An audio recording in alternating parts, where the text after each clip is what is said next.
प्रत्येक गावाचे एक ग्रामदैवत असतेच. तसेच आमचेही ग्रामदैवत आमची आई आहे. प्रत्येक वेळी काही शुभ कार्य असो किंवा काही सण वगैरे असो, आपण त्यांचे दर्शनही घेतच असतो.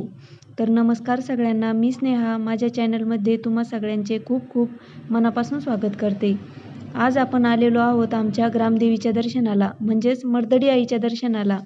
आमच्या घरापासून 1 किलोमीटर अंतरावर आईचे मंदिर आहे.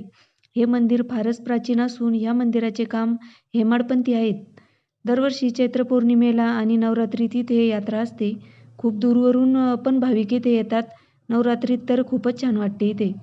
आपण जर आईला मनोभावे प्रार्थना केली तर आपल्या सर्व अडचणी दूर होतात. घरात सुख शांती नांदते आणि संकटात आई मार्ग दाखवते, अशी आमच्या सर्व गावकऱ्यांची श्रद्धा आहे. आईचे रूप हे शक्ती स्वरूप असून ती वाईट शक्तींचा नाश करणारी आणि भक्तांच्या प्रत्येक हाकेला धावून येणारी मानली जाते.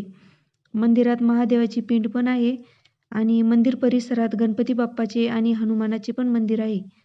तर मग व्हिडिओ आवडला तर लाईक, शेअर, सबस्क्राईब नक्की करा. तोपर्यंत श्री स्वामी समर्थ.